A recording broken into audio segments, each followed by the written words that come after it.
Analysis from the player's point of view.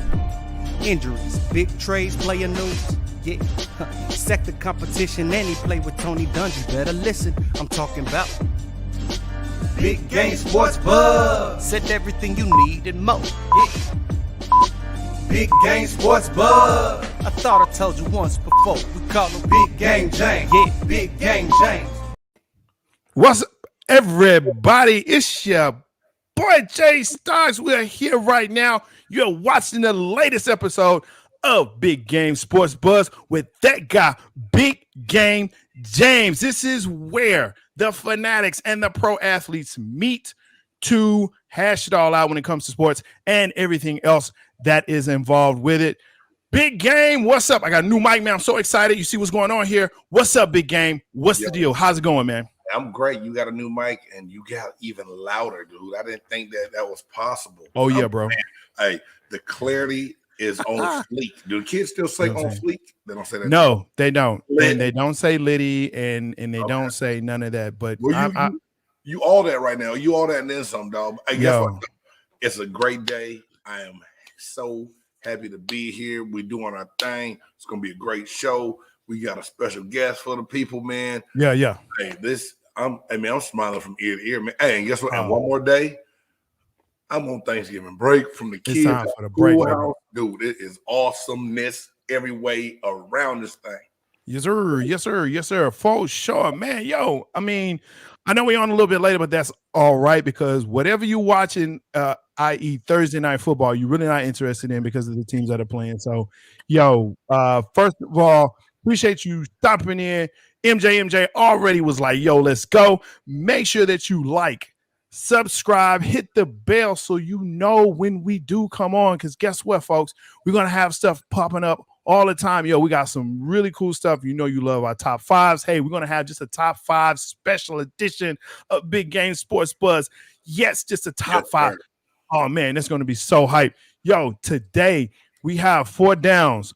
Oh, hell no, of course. Pretenders, Contender, who you got, top 5, Games Extra Point, and our special guest for tonight. I'm so excited, so pumped up. Tonight, we have Mr. Pierre Garcon. That is correct, Pierre Garcon, former wide receiver of the Indianapolis Colts, the Washington football team, formerly the Redskins, and, of course, the San Francisco 49ers will be stopping through. And, yo, we're so excited about it. Yo, man. All right, you took your sip out of your Fat Boy coffee mug that I'm still waiting on. I'll put tea and some other things in it, but that's all good. Make sure you hit that cat up. Got you. But yo, go ahead, man. It's time to go ahead and hit into the 4 downs. That's right, 4 downs. This is where we take the headlines, the biggest things that are going on in sports, and we just knock them down and talk to you from a fanatic and a pro athlete's point of view. So, for the first down, my guy, Superman has returned to North Kakalaki. Man, what you think? Hey, Jay, it's funny because, I did a short on Cam Newton returning to the Queen City here last week, man. And you know what's so crazy about it to me? What's up? Like, Cam is back. And if you didn't see the game and just saw the reaction of the crowd and his teammates, you would have thought that he stepped on the field and threw for 300 plus yards, 3 touchdowns, ran for 2 touchdowns, and 100 yards with his legs, right? Yeah. It wasn't even a big statistical game, but just the fact that he's back in the league right now. And, I think I'm not the one, I don't want to pull the race card and say, hey, it was a racial thing. Hey, stuff was not right. He wasn't done fairly. Right. But it was something to this man being unemployed for as long as he was. So I think the whole excitement of him finally getting a job, I think whether you're a Cam Newton fan or a hater, it excited you to see that there was going to be more things you could talk about with Cam Newton returning to Carolina.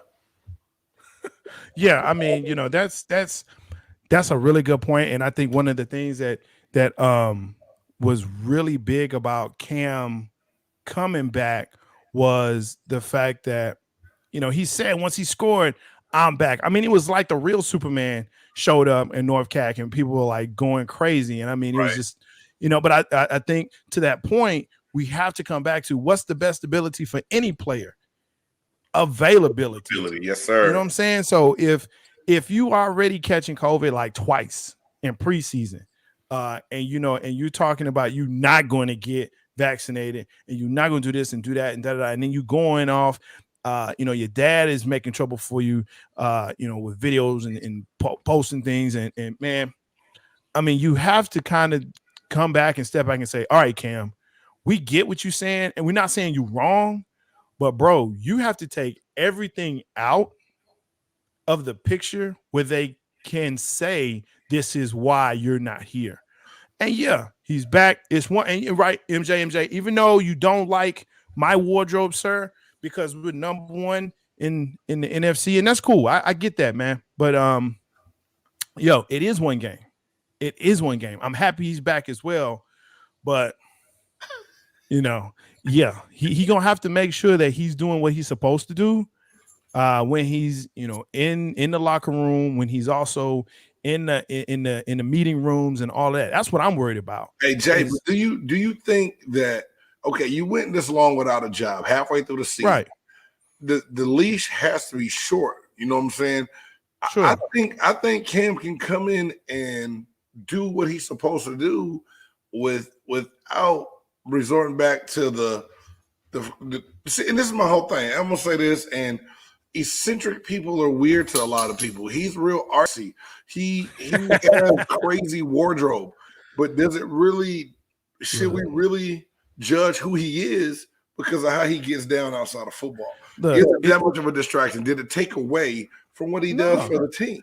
I don't think it does. And I mean, we can look back at Russell Westbrook and see what's going on with, that dude there. But I think at the end of the day, it's all about how you win, right. and it's the fact that if you can win, if you're a type of player, here's where he lost it for me.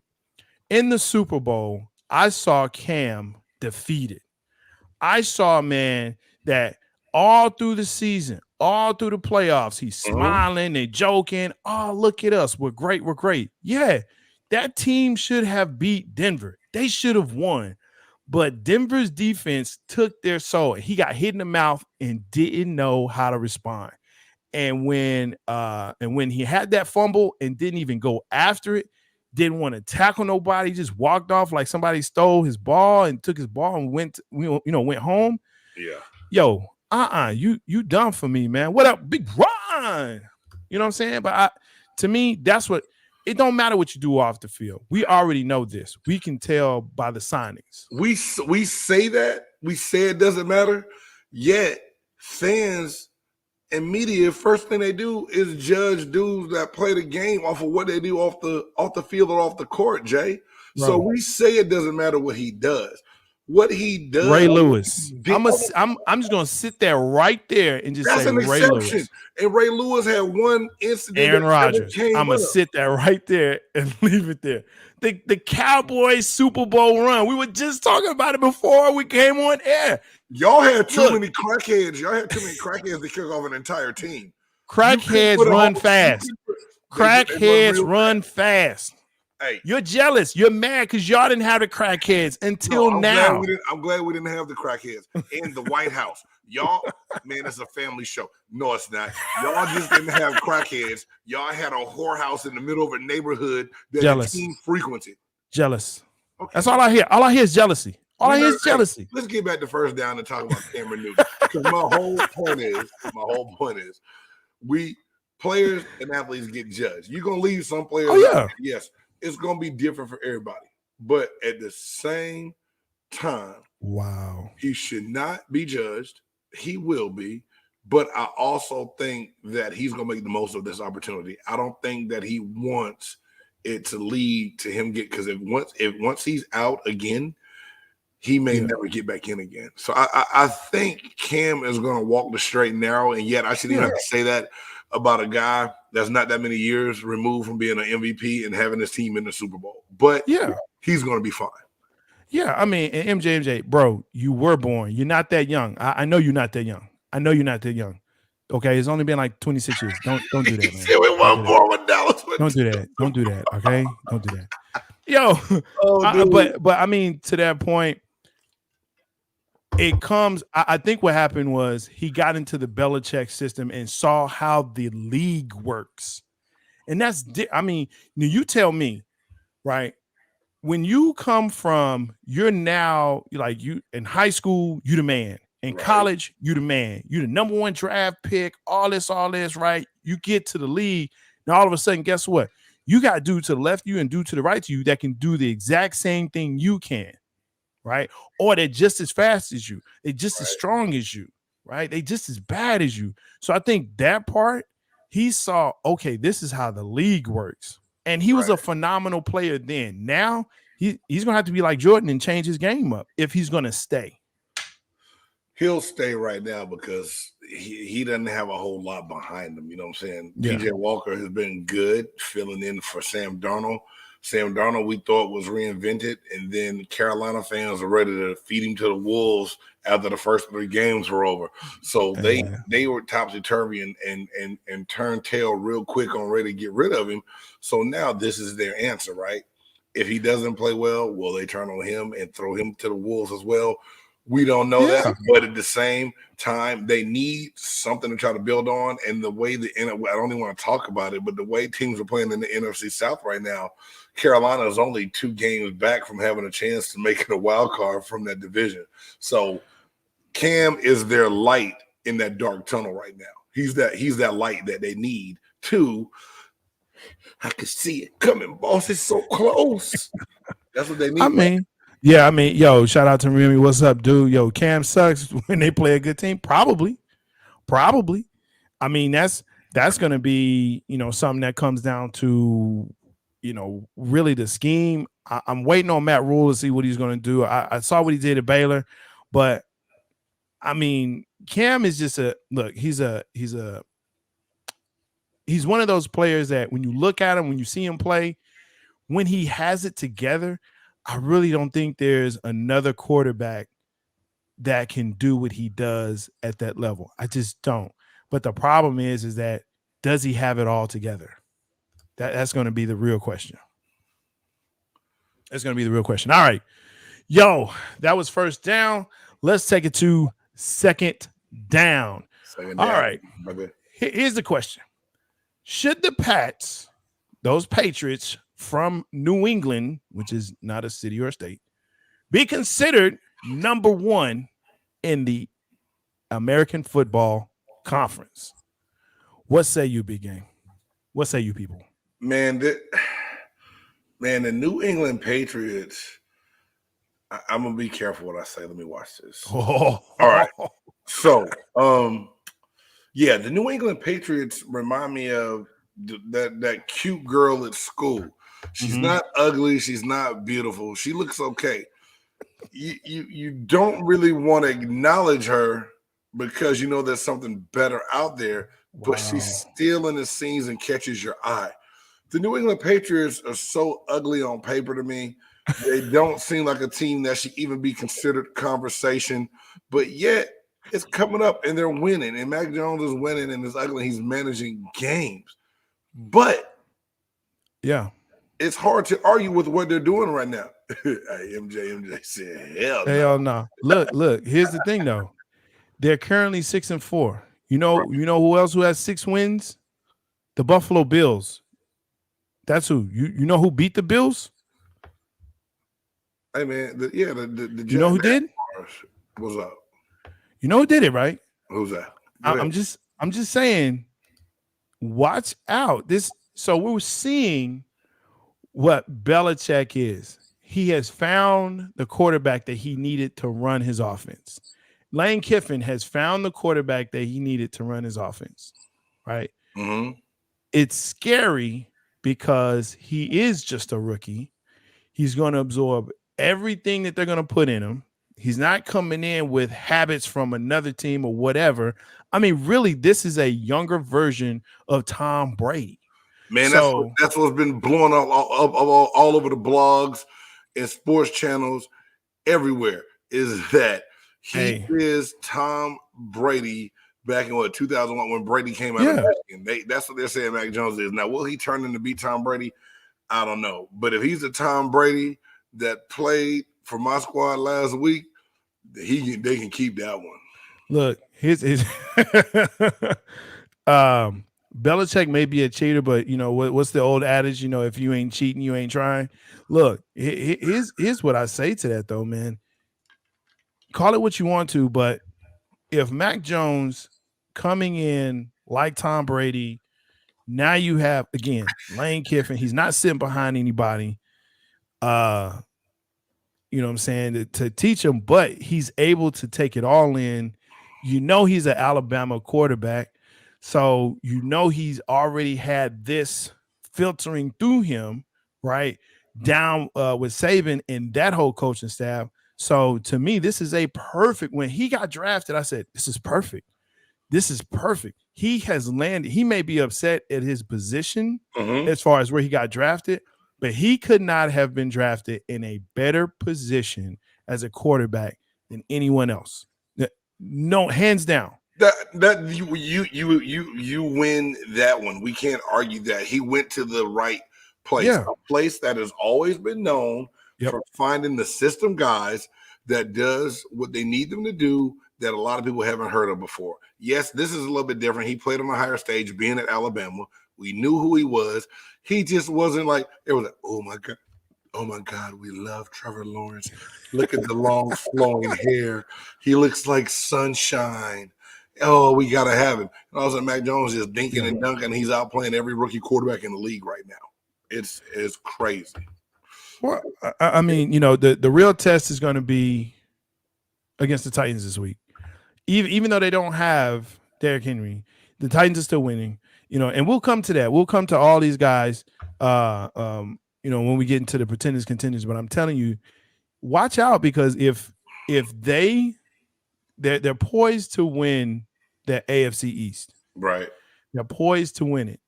They beat Buffalo. You now have to say,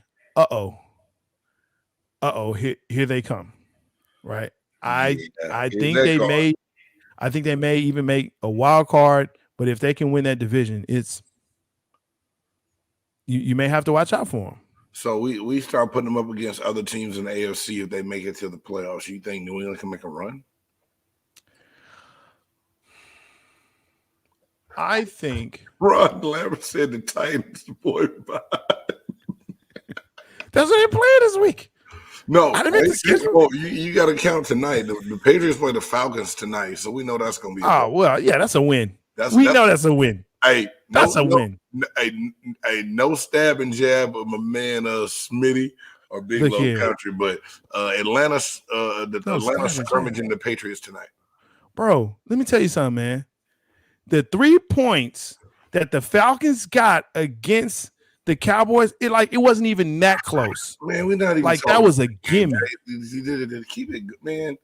It's a gimme. I'm not even mad at you that you repping your team right now. It's cool. I won't say nothing. I'm telling you, man. Hey, I'm super excited for them. But look, you know, going back, the Pats, I do believe, you know, that's a great question. If they get into the playoffs, when they get into the playoffs, I think they'll actually make the playoffs this year. When they get into the playoffs, you know, everything amps up. Do they beat a playoff team? They may get one, but they won't make it all the way. They make one. Yeah, we got shut out by Denver. Okay. All right. Okay. So what? We got shut out. It was a bad game. And Denver just got mollywopped by the Eagles last week, wasn't it? Yeah, they did. Wow, is that what we're doing, MJ? I thought we were better than that, MJ. I thought we were better than that. And you know what? On that, we're gonna go to third down because I want to make sure I talk more about the Cowboys later. So yeah, we're good with that. Yo, third down. We're gonna switch it up here from NFL to NBA. And here are the things: are the Warriors a legit NBA championship contender? And it's a two-parter. And should Steph Curry be considered in the GOAT conversation? Yes. Yes and yes. No, for real talk. Yeah. You think about it, Jay. Coming into this preseason of NBA basketball, right? the Warriors were the last team that anyone mentioned at all. Yep. Everyone said, well, when Klay comes back, they'll be pretty good. They'll have a chance to contend for the 8th spot. Yeah. The 8th spot. The Lakers are hanging on to the 8th spot for dear life right now.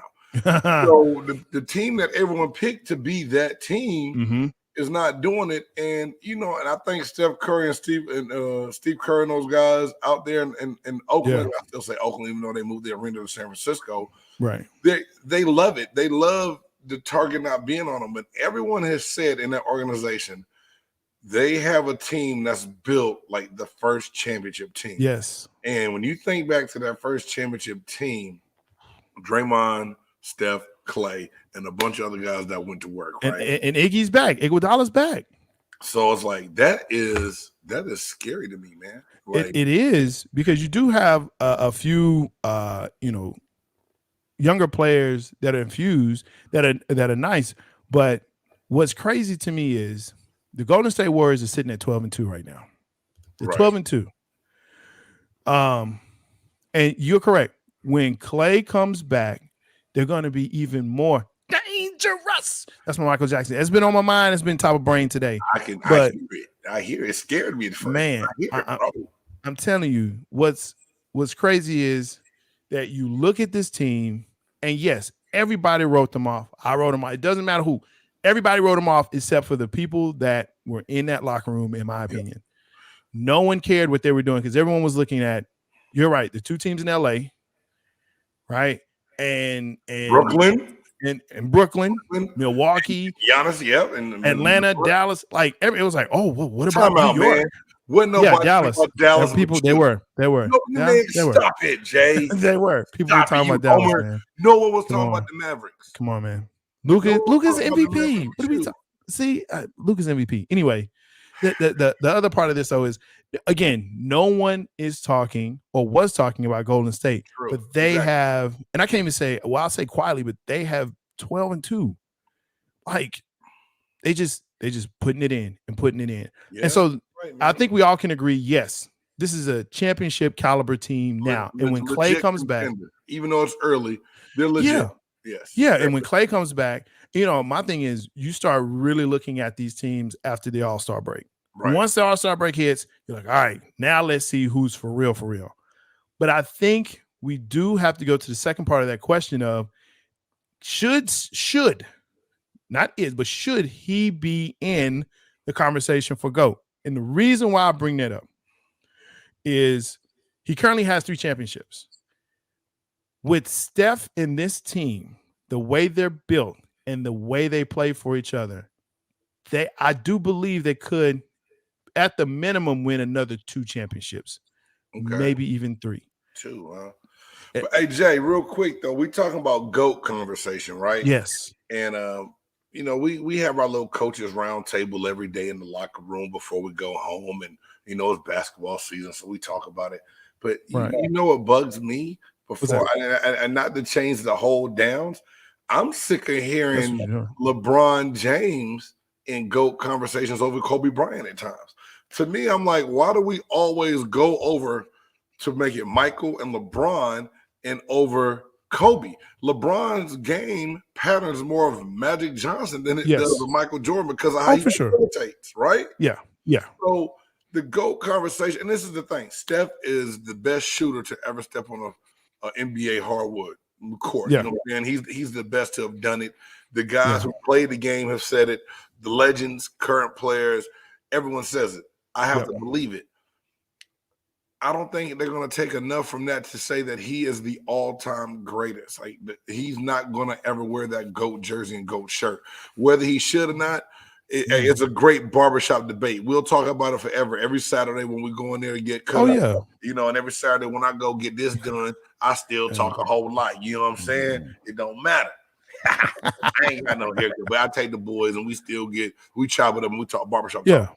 It's going to be great conversation forever. Every time you go into your spot, every time we get online, and whenever we pull up with our friends at the cigar bar and lounge and want to talk sports, that this is a great conversation to come up. But at the end of the day, I don't think anyone's going to give Steph enough kudos to put him up there in that GOAT conversation. I just don't think that people didn't respect him coming out. They said, well, he was okay. He just got in the league because of his dad, and now all those guys are eating crow. And I think that's the other point. MJ makes a good point here, right? Kobe had the killer instinct like MJ. Yes so did Steph, though. I mean, here's the thing. I think it comes back down to this. At the end of the game, there's 3 seconds left, dribbling up the court. Who has the ball to take that last shot? And I'm going to tell you what, right now, and really for the last 5, 6, 7 years, to 9 years, really, who you would put that ball, who would have that? Steph Curry. I'd put that right there. Maybe Dirk, but yeah, because I'm a homer. But the reality is, yeah, I put it in Steph Curry's hand because I know he is a video game. He's going to shoot it from wherever he wants and hit it. Yeah. Hey, real quick, big shout out to Ron Lamb. He made a really good point. He said MJ is the GOAT. LBJ is in the top 5 all time. They were asked to do different things for their teams.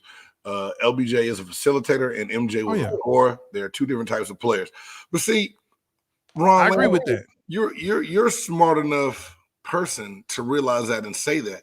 Some of these conversations I have with some of these guys is straight crazy. Yo, big shout out to my boy Mike Imsador. He was here from the crew, diehard Tampa Bay guy, and I'm glad I got somebody in here that's on my team instead of all these people with stars and people who wear that shield on the side of their helmet. It's cool. I'm sorry what happened to y'all last week, but we'll talk about that again a little later on too. Yeah, for sure.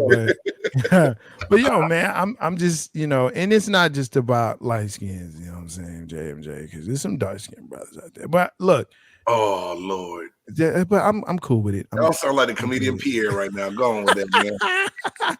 But yo, my biggest thing, man, and I started really looking at it. And the only reason why this came up in conversation with some people that I was talking with was, again, they're 12-2. And you have to look at this guy right here, multiple MVPs, multiple finals MVPs. I mean, he's literally like one of the faces of the game. He's overlooked, I think because of LeBron, right? And look, I think again to that point, LeBron is Magic. LeBron is not Jordan. He's not. But at some point, you got to start thinking, okay, wait a minute. If this dude wins 2 more championships and LeBron will not win another, he will not. You claiming it already? No more LA? Really? Okay. He's going to hang it up in LA. He may do 20. He may try and push for 20. His body is breaking down a lot. Yeah. I'm just saying his body is breaking down. He won't make it. I wish he did. I was a LeBron fan when he came into the league. I still am. I think he is a great player. I think what he does, and here's why I say that. This is a guy that went to the finals 9 straight years on teams that people have no idea who they are. Right.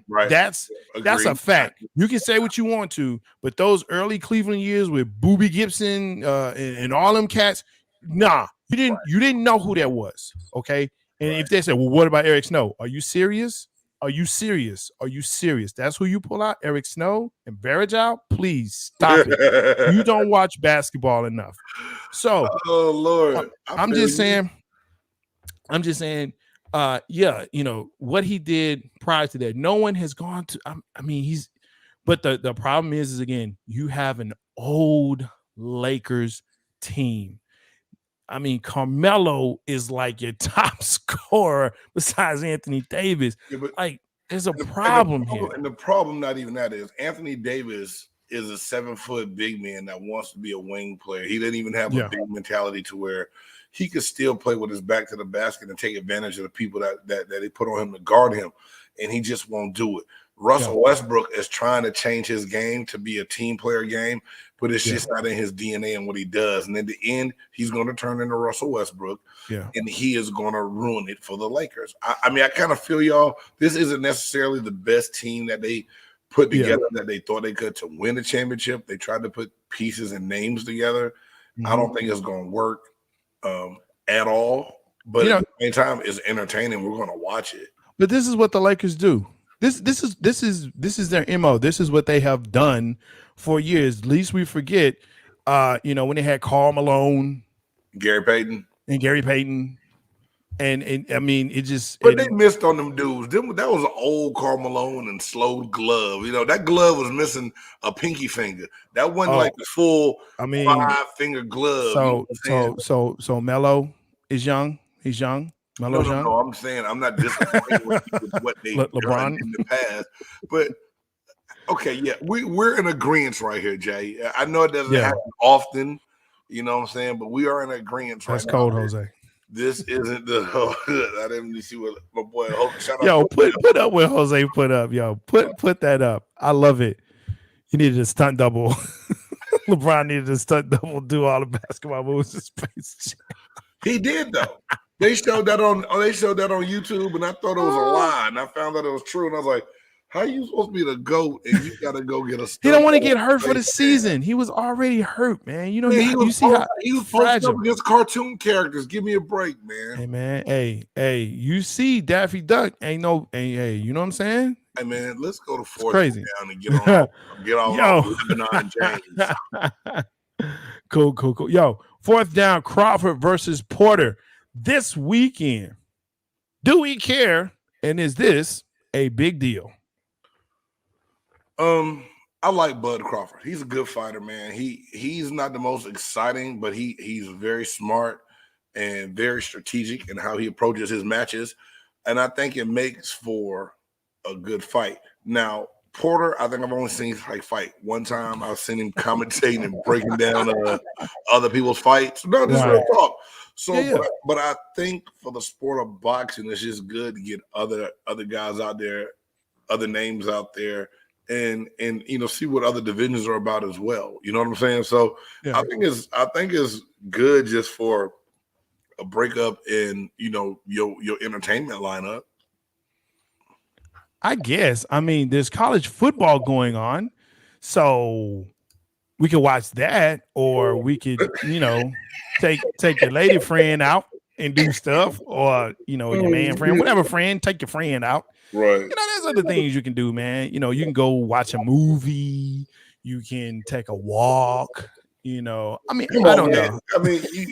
So here it is. We got the four down. We talking about what we talking about with Crawford and Porter. Now you saying, hey, just go take your lady on a walk and enjoy your Saturday. I just don't see this as a huge. First of all, they really don't talk, a lot of mess. So MJ just made a good point, Jay. Not to get it. He said boxing with a question mark, and he said UFC and MMA is fire. But you know what's crazy?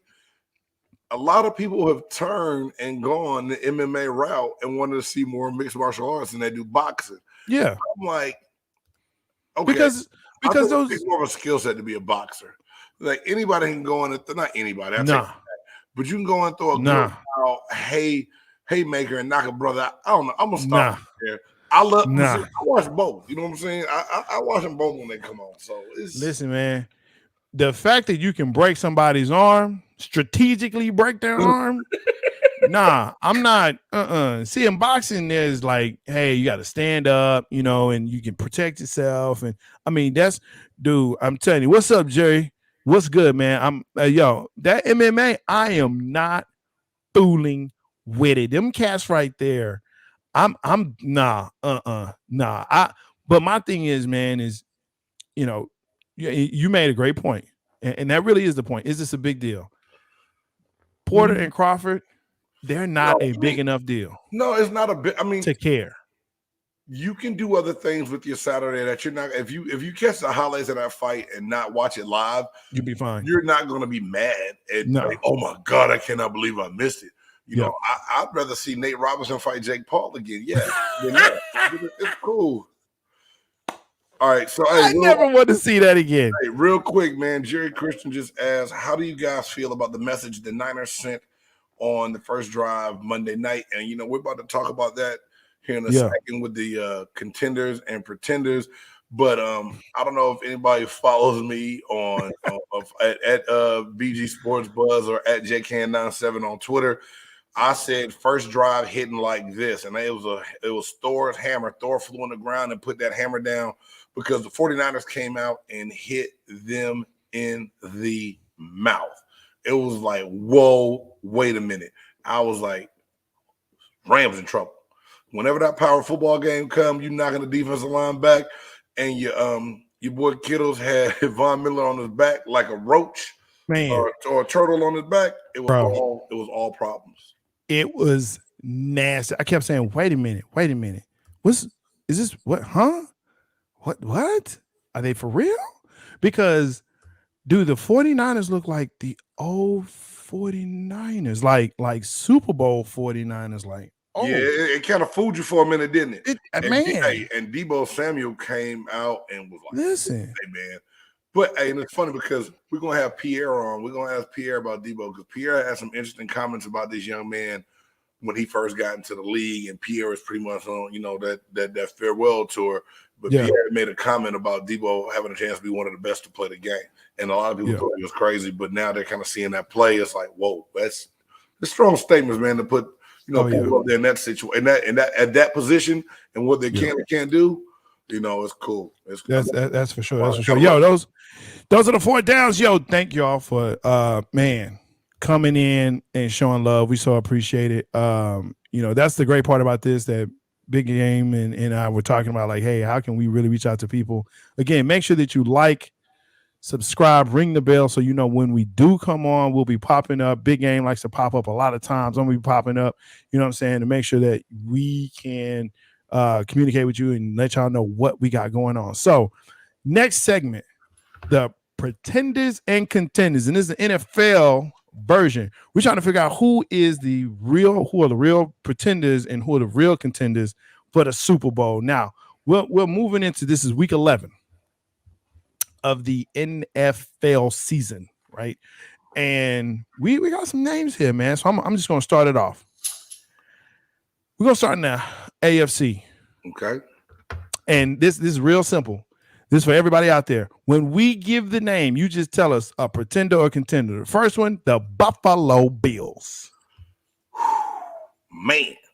All right, Jay. I've been all on Josh Allen and Buffalo and what I thought they could do. And then when they hit that snag, a little bit of a snag against the Jaguars, it kind of made me go, hold up, wait, what's going on? They came back out, got back on the win streak, but at the same time, just haven't looked as explosive on offense. And, I think that they're not utilizing Stephon Diggs the way they need to. His targets have gone down. Yeah. I don't know why that is, but at the same time, I think we need to see it, just a little bit more. MJ said contender for sure. Yeah. But at the end of the day, in that division, you name off, you got the Bills, you got the Jets, you got the Pats, you got the fish downstairs. Yo, I gotta say that they're still contenders for sure. Yeah. Hey, shout out to Mr. Sador there. Share the stream like it's COVID, man. Share that thing out. Make sure you talk to your folks, talk to your people. I kind of agree with you. I think they're still a contender, but they can't do what they did against like the Bills. I mean, the Bengals. They can't hit a snag and a snafu against people you're supposed to beat because you're supposed to beat them. And that's the way it works. All right, let's move on. Ravens. Pretender or contender? Hey, I believe that the Ravens they're missing a piece right now, and I still put them up there as a contender though, just because of that division. I think that they still got a chance to win that. Cincinnati's fallen off. Baker Mayfield's been inconsistent. They can't play more than one solid game on the road. They play great one week. Next week they look like they don't want to play again. You never know what you're going to get. It's kind of like opening up the Cracker Jack box. You don't know what the surprise is going to entail, right? Yep. So you don't know what you're going to get out of them. So I still think that the Ravens have something there. Lamar Jackson still needs some more help. They just they just cut your boy Le'Veon Bell. I don't know who's going to run the ball for him. Really, it's just Lamar. I mean, yeah, but it's like you can't keep winning like that. At some point in time, right? And MJ just made a comment and said that Lamar Jackson sucks in the playoffs, and he has been great. They get to the title game and lose. I think this week or these next couple of weeks coming up is really going to define who they are and what they can or can't do. But right now, I'm going to say that they're still a contender. All right, we're gonna leave it there. Next in the AFC, those Kansas City Chiefs. Pretender or contender? Hey, well, that's a tough one. We have some fans in here that may get upset that we talk about this last victory that the Chiefs got against that team out in the desert, right? Where's that team been all year? Like, it was a great game, Jay, but at the same time, I'm not buying it. I'm not buying that the Chiefs are just automatically back. They haven't played consistent enough to do it. Now, do I hope they do it this weekend coming up? Yes. Do I think they can? I don't know if they can stop a Dak Prescott like that. I really don't believe they're that guy. They're that team. They're not what they used to be. No one's scared of them anymore. You know what I'm saying? Like before, they used to be like, oh my God, we got Kansas City. Mahomes is going to kill us. Hill's going to kill us. That defense is going to kill us. I don't think anyone's scared of Kansas City right now. And because every time we do our contender pretender segment, I say they're a contender, and then they lose. So guess what I'm going to say? They're pretending. I'm not drinking the Kool-Aid. I'm not buying it. I think they caught the Raiders at the correct time. But at the same time, kind of like what Ron Lamb just said, I don't think that defense is going to be good enough to get them where they would need to be contending for a championship or holding up a trophy in a Super Bowl. I think you said you hit the nail on the head. No, it's like Tyson getting beat by Buster Douglas. Like, oh wait, he can get knocked down and knocked out. Hey, man, cool, let's go. That fight still hurt me, man. Bro, come on, man. I still can't believe Mike's like my cousin. Like that. Yeah, but I mean I think that's exactly what happened at that part right there. When you see Mahomes now trying to do way more than he needs to do, now he's causing more turnovers. He's making decisions that are really poor. That you're like, man, what are you doing, bro? What exactly are you doing? So, this weekend is going to be a big test. I think more for the Chiefs than the Cowboys, because this is when you actually get in front of a team that they have a high-powered offense, they have a good defense, the special teams is clicking right now. So now you got to be in all three phases, right? And that defense for Kansas City, I'm sorry, but I don't see it. I just don't see it yet. I don't see how they're going to be able to contend, not just with the Cowboys, but with any formidable offense. I agree. I just don't see it, especially if they run on them. It's done. They're done. And that's any team. Any team that runs on them, that back half of them is bad. Matthew, I don't know what he's doing back there, but yeah, it's going to be rough. It's going to be rough. These comments, man, I love them. I do too. I love the comments, man. Yo, guys, keep it up. Keep letting everybody know that we're going on, and we still haven't even got to our special guest joining us yet, man. Yeah. It's gonna be bomb. It's gonna be nice. It's gonna be nice. All right, yo, let's move on so we can get through this AFC. We can get to the NFC, man. Chargers, Pretenders or Contenders? The Chargers, the Los Angeles Chargers. I know, and hey, shout out to my father-in-law, Wilton Donadell. He always like, big game, you never give my Chargers enough love. As soon as I want to speak on them, they go and they get beat like a drum. So I was like, I can't give them the love that they need right now because they're very inconsistent. And to me right now, if you're not playing solid on the defense, I mean, defense ain't playing horrible, but then Herbert took a step back last week. It's like, what in the heck is going on? What happened? How in the hell did y'all lose this game the way you did? And just keep. I'm kind of like Ron Lamb and like my man Hirsch. I think the Chargers are pretenders right now. Now, are they better than they were? Yes. Are they going to be better? Yes. Are they a team to watch? Yes. But right now, they're no threat to go win the Super Bowl. Now, they may win the AFC West. I know my Raider friends don't want to hear that. They may win the division, but they're no threat to anyone in the playoffs. No. I mean, once they get into the playoffs, they're gonna get that, who what to do what. Yeah, that beat like a drum by the little drummer boy in a Christmas book. Yes, sir. Yes, sir. Yes, sir. All right, rounding out the AFC, those Tennessee Titans, those Derrick Henry-less Tennessee Titans. He's out for the season. It looks like more than likely out for the playoffs. Are the Titans still contenders in the AFC? Man, they're winning and they're playing well on defense right now, and that's really what's doing it for them. To pull out the last game like they did the week before when they got all over the Rams, this is like they made a statement. And then earlier in this year, it was like, hey, the Titans came out tough. Now they're pretending. They're not that good. They look good the last couple of games. Will they win the championship? I'm not sure. But right now, I'm gonna stamp them with contender right now, just because of the way the defense is playing. And Tannehill's continuing to do the finger rolls and layups in the end zone and not turning the ball over. Yeah, that's a little thing. So I'm gonna go and give them the contender stamp. You know what? I'm actually I'm kind of with some of the people in here that I think they're pretenders when it comes to the Super Bowl. I don't think they can make it once they get into the playoffs and find out they get hit by somebody for real. Maybe like the Bills, they figure it out. Or, again, maybe even the Pats. I don't know. I just have a feeling that they're going to come up against someone in the AFC that's going to figure something out, get it clicking for the last half or over half of this, less than half of this season. And once they come up against them, because they don't have that running game of Derrick Henry that can control that clock, you're going to rely on Tannehill. And that, I'm sorry, that's not the guy you hang your hat on. It's just not. They're going to get hit in the mouth. It's going to hurt.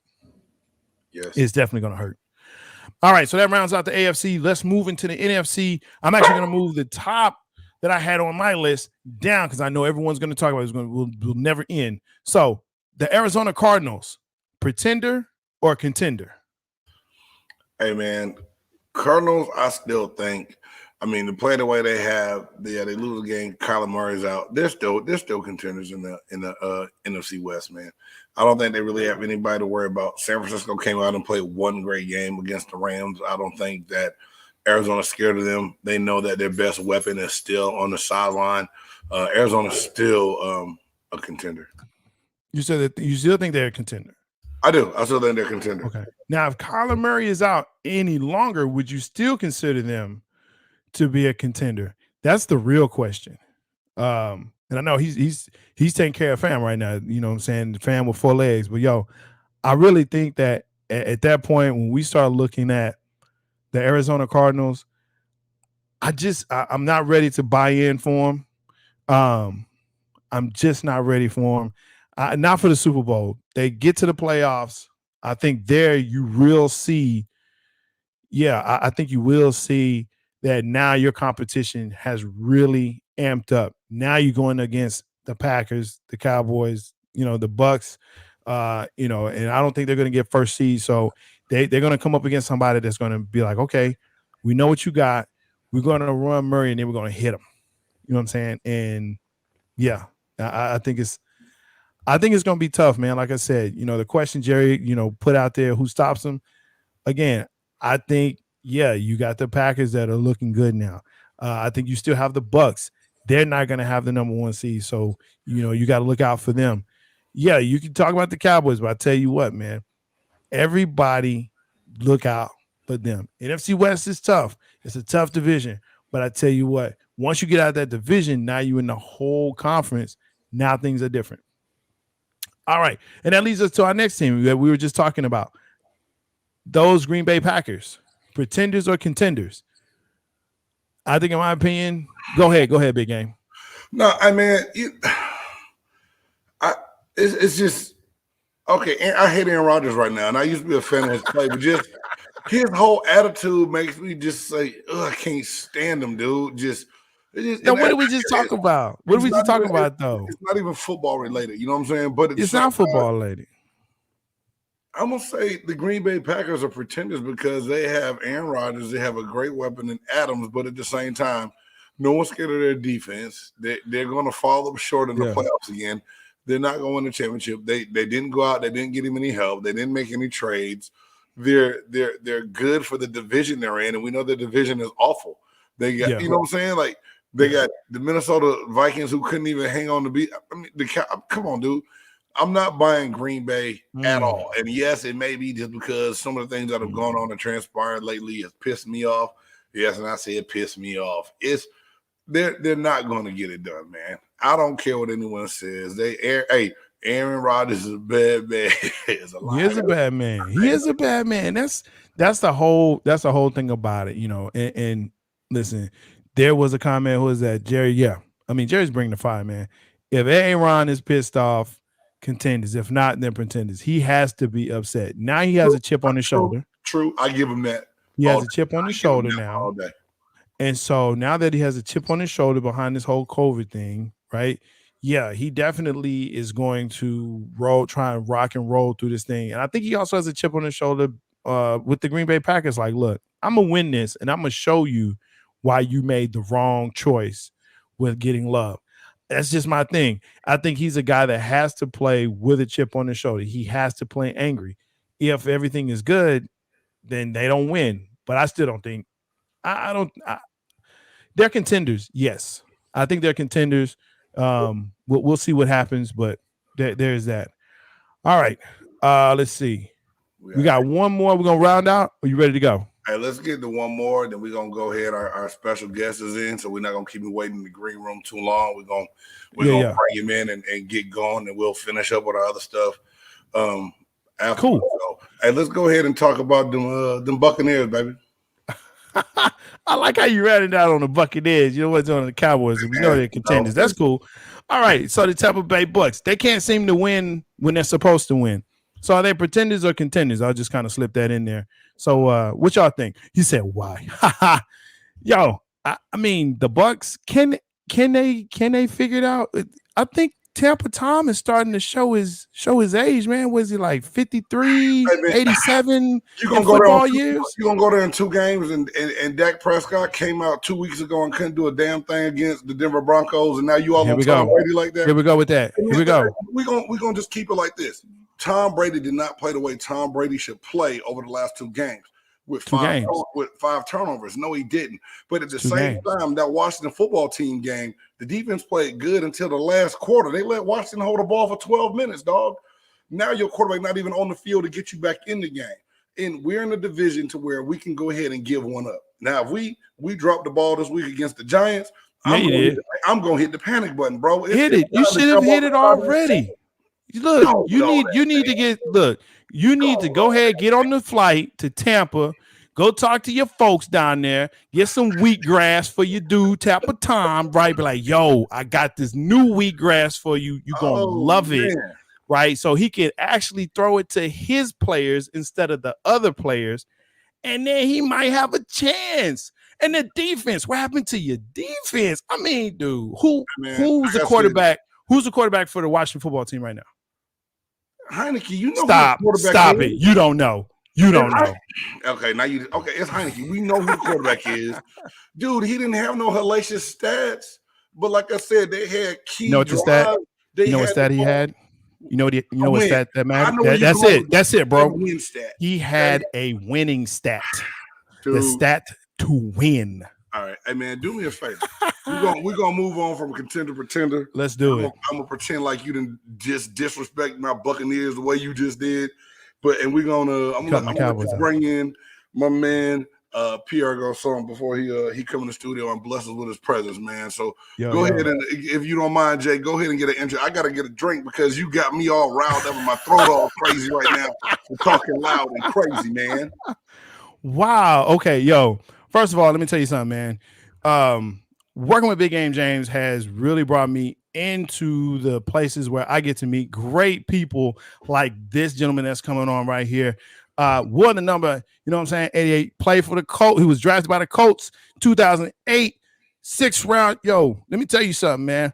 This dude right here, he said, look, I don't care what school I go to. You You know what I'm saying? I'm about to show y'all what I do in these pros, right? And did that. Played 11 seasons with the Colts, with the formerly Redskins, now Washington football team, and the 49ers. One Mr. Pierre Garcon. Thank you, man. I appreciate the intro.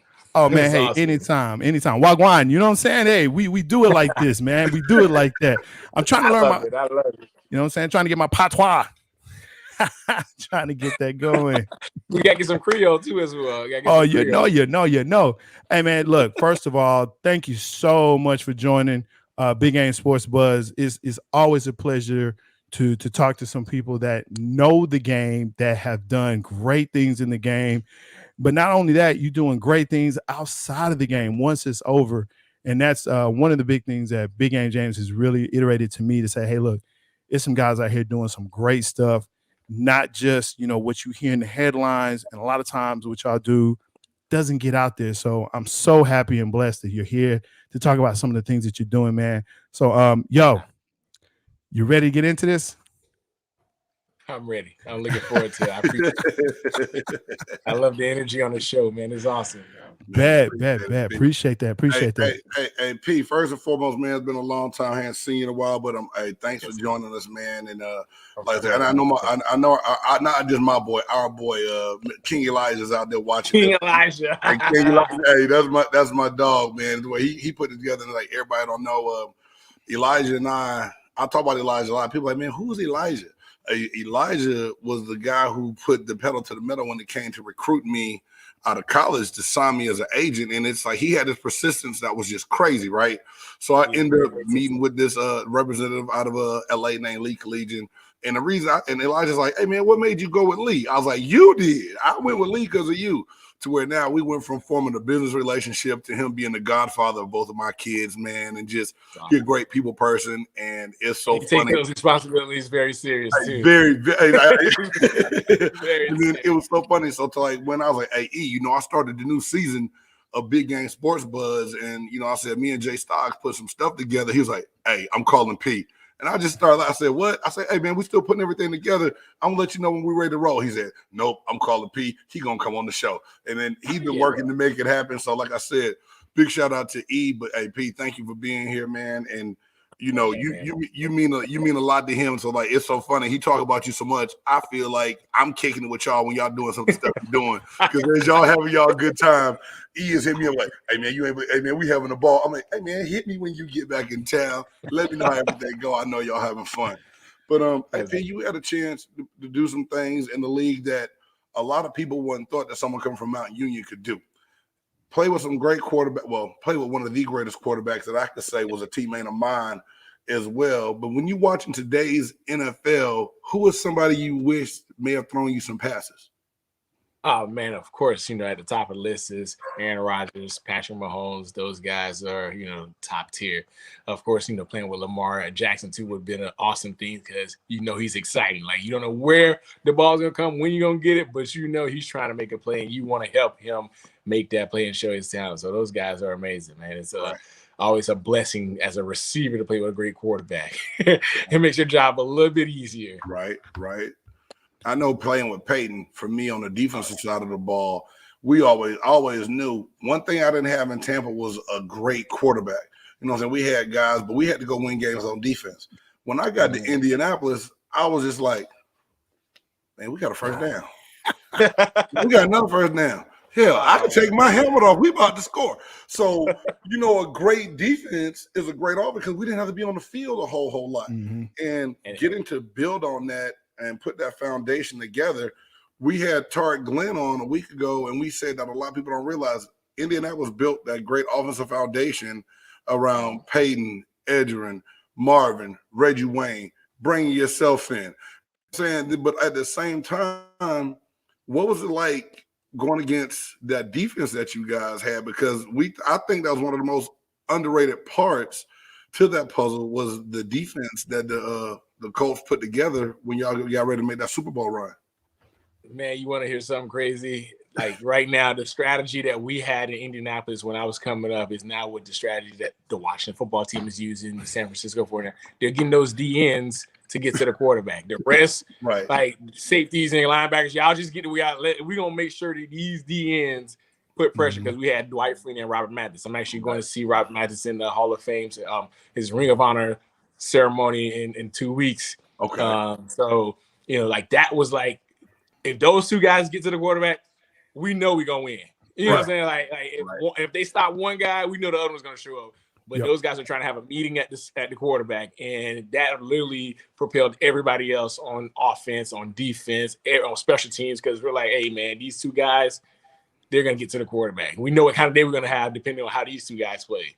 Right. And on offense, we know we're gonna throw the ball. So we're waiting to do our part. Right. Yeah. We're like, hey, this is our team. We're throwing the ball and we're waiting for these two guys to get to the quarterback. So it's like it literally made football fun. Gotcha. Yeah. I mean, the way y'all played and watching as a fan, it was basically saying, okay, we got the pass to set up to run, and then from there the defense, they'll take it away, they'll hit you in the mouth.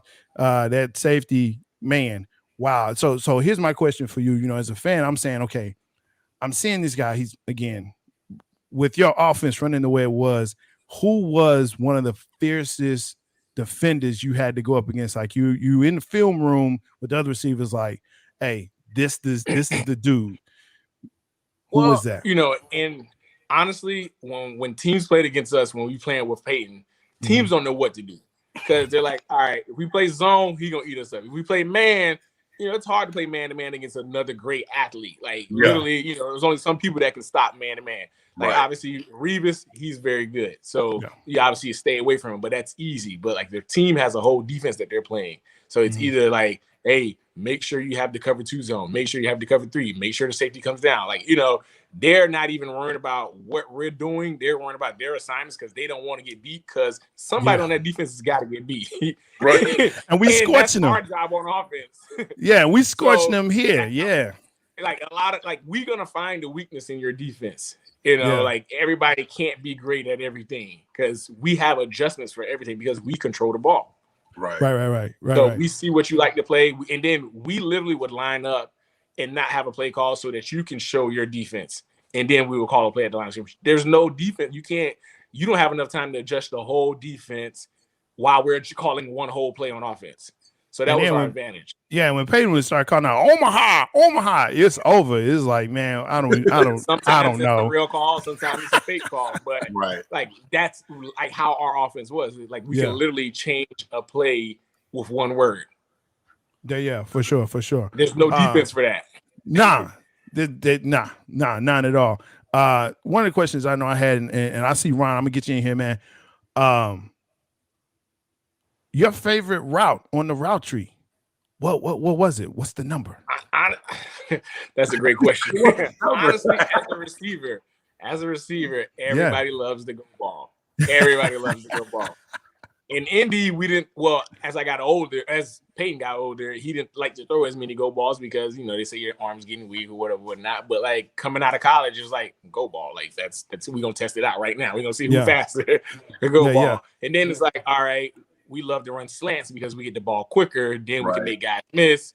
Then you can show off your talent because once you get the ball in your hand, that's when the show starts for us receivers in the NFL. That's not you catch tackle. Like we trying to put on the show, like, oh, this guy's trying to play. So it became the slant because we was 3 steps. We was that was our thing. Peyton wasn't trying to get hit, so we were trying to like get it out of his hand, and we're like, all right, cool, quick back for sure. Now, MJ, you got it. Yeah, real quick. MJ said, Pierre, being a smaller wide receiver, how are you able to distinguish yourself for 11 years?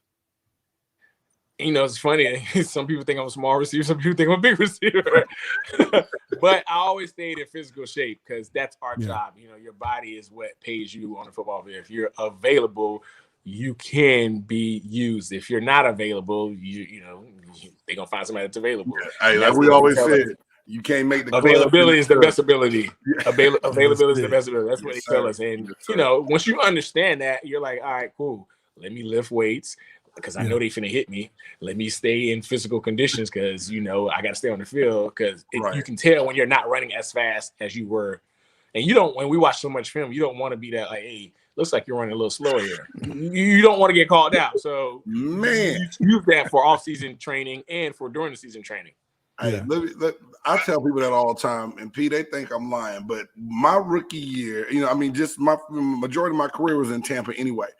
But I remember my rookie year going to that meeting room for the first time with Warren Sapp, Derek Brooks, John Lynch, Hardy Nickerson, all these names, right?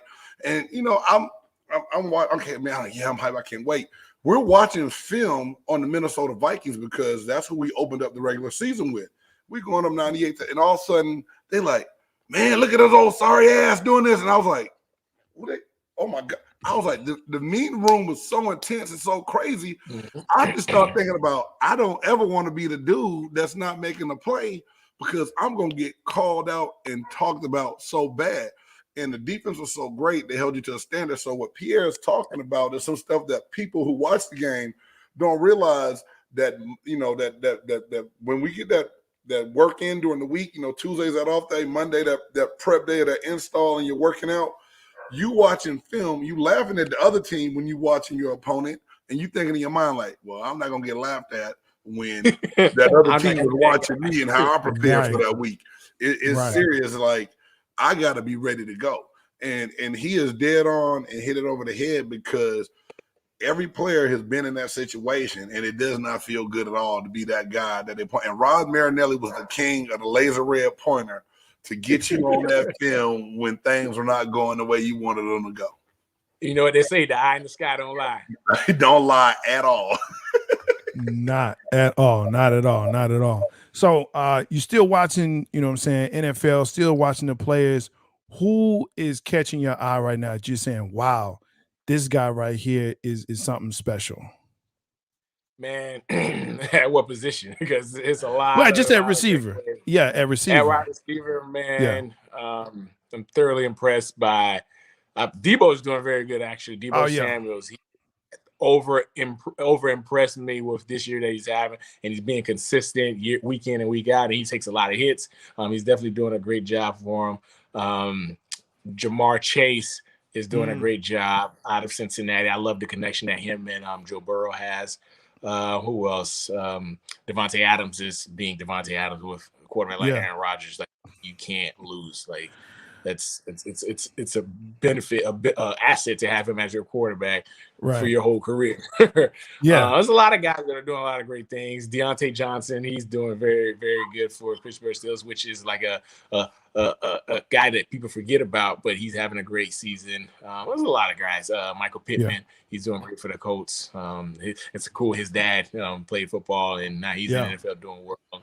A lot of great young receivers. Obviously, the big name guys. Cooper Kupp is actually doing very, very good. They're feeding him a lot.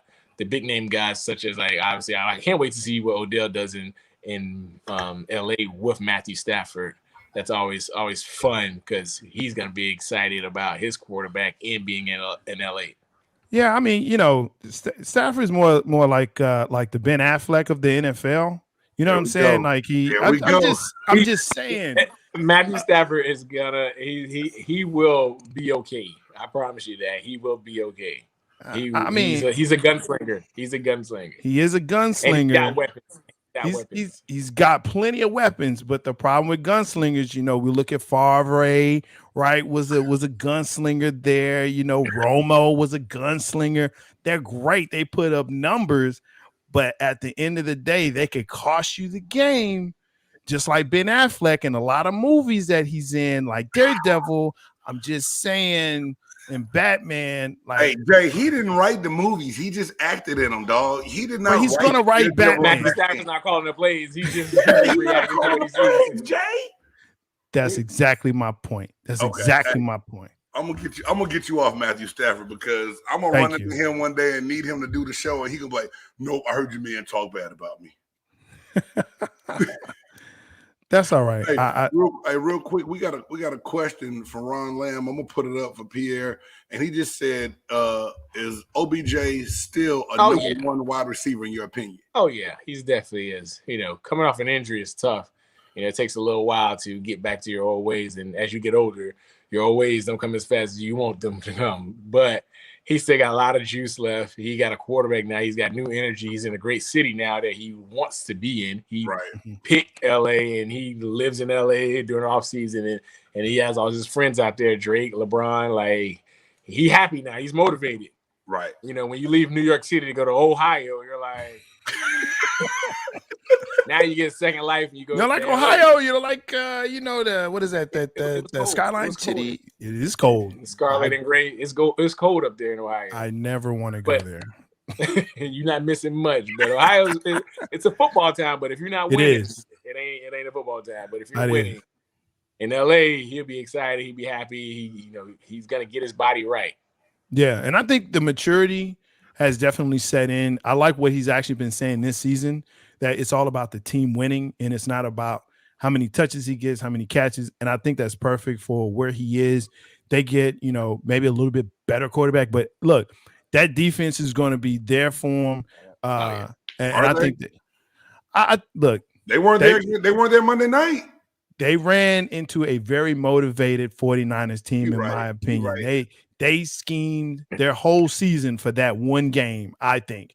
And man, it showed. But yeah, I mean, I think OBJ could be. I don't think he's a 1, but he's definitely still a good wide receiver that's going to definitely help. And man, there you go. OBJ is elite. Yeah, he is elite. This is my whole thing. He had injuries. Injuries are serious. We know that. He was in a place that it just didn't really work out. They never did make things right in Cleveland. He wanted to be there early on. And I still think that he's getting a bad rap on how things went down. I don't think that he really hated it, but made it to a point like, you know what? They traded him. Yeah, it's not gonna work. Let's do what we need to do. I don't think he ever wanted to be there. When you lose a quarterback like Eli Manning, Well, I don't know. I thought Landry sold him pretty good to try to convince that trade to happen, and that's what I thought it really was. I thought he wanted to go be with Jarvis again.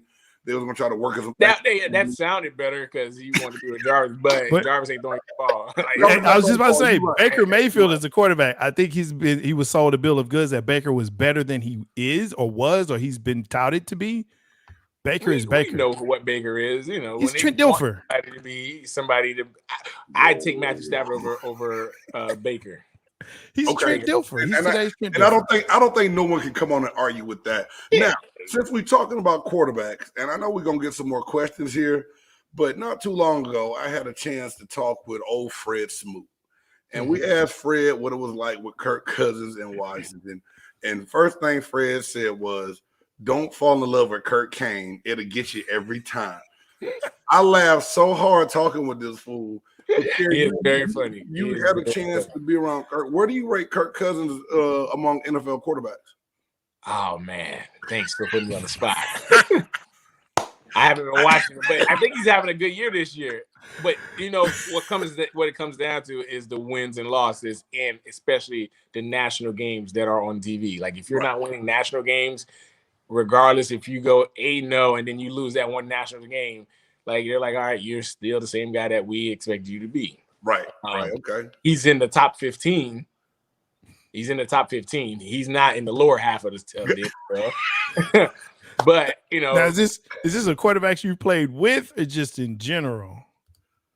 I'm talking right now. Like he's top 15 in the NFL. Okay, that's fair. That's fair. I mean, you can't really argue. He said 15, Jay. That's fair. No, that's definitely fair. He was supposed to answer that question about the old teammate. I don't know where how you rate quarterbacks, because obviously there's like Pat Mahomes, Aaron Rodgers, Lamar. Like, there's no question there. But then Justin Herbert is good. He hasn't done enough as Kirk Cousins, but he's good. You can tell he has a future. Matthew Stafford is good. Kirk Cousins is not close to Matthew Stafford, but Matthew Stafford isn't that far away from him either, too.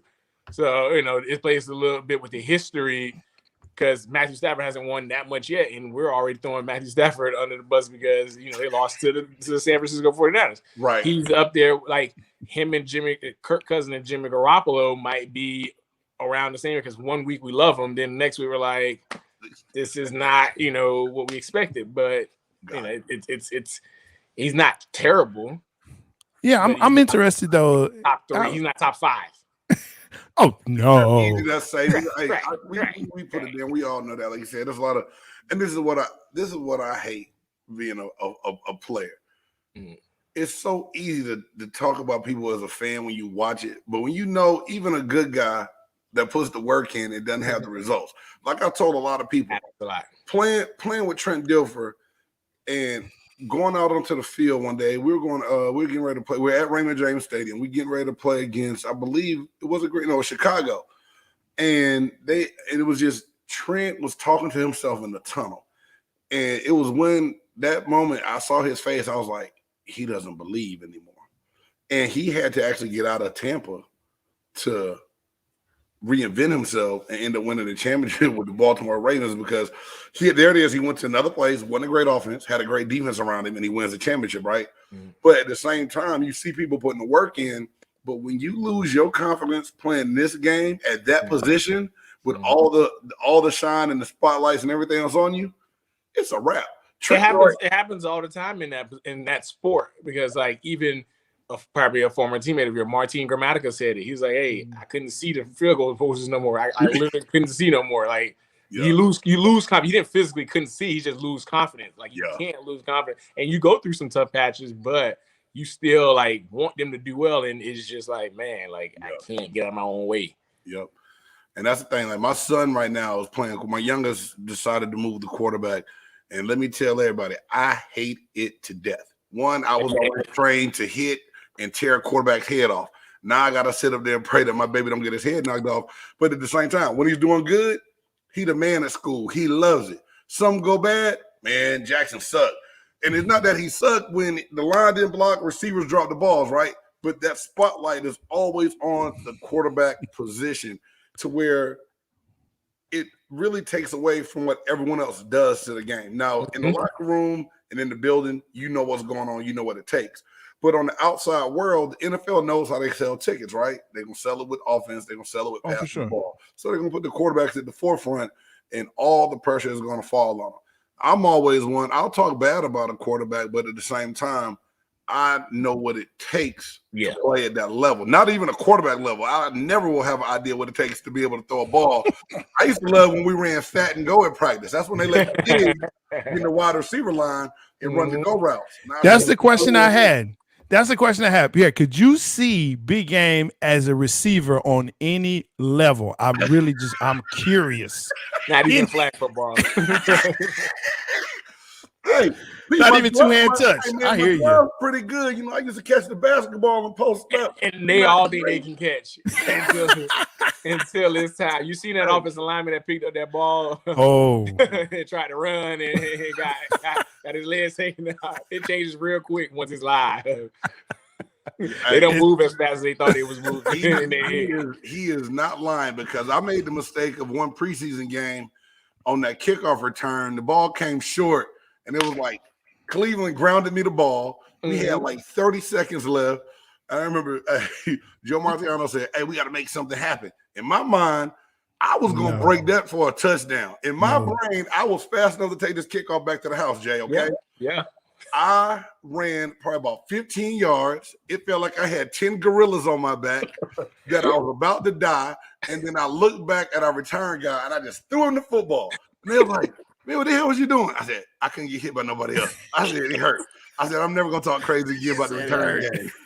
And then you try to see how many yards you gain. You're like, "Damn, I only went that short." 7 yards. Thinking was long. I thought it was long. I need to call the Lions and look it up. I think I had a 9-yard return. And I could have scored about 20-something, man. Bruh, no, sir. Yeah, 7. Mm-hmm. 7. You average like 0.3. So hey, don't Jay, do it, man. I want you to read what's on the screen real quick, Jay. Just read it real quick. Read what it say. You see, believe it or not, BGJ used to be small. No, this is all lies. The small dude in the family used to be able to fly when he was young. Literally fly across. Yeah, no, when he was a baby because they would toss him. That was the only way he flew across the room. Hey, man, that's my crazy cousin, dog. When he say fly across the room, we talking about the time my mom threw me across the living room. I told you these are I do research, okay? I read. With y'all, that's what I do. Because I wasn't, I worked hard, but I didn't have the talent to make it all the way. But Polk High, I was there, you know what I'm saying? The number one defensive guy at Polk High, that was me, right? Semi-pro, I'm a semi-pro cat. But look, man, no, I'm telling you, one of the things though that really got me about Pierre was how tough he was. And I would read about, all the routes, you talk about the slant route and man, the punishment you would take, just how you were able to fight through that and just say, look, he's cracking the neck now. Like, ooh, yeah, remember some ready to go back out there. But no, definitely knowing that, you have the hit coming, but being able to play through that and go through it and say, look, we're going to go get this touchdown. I mean, can you kind of talk about that part of it?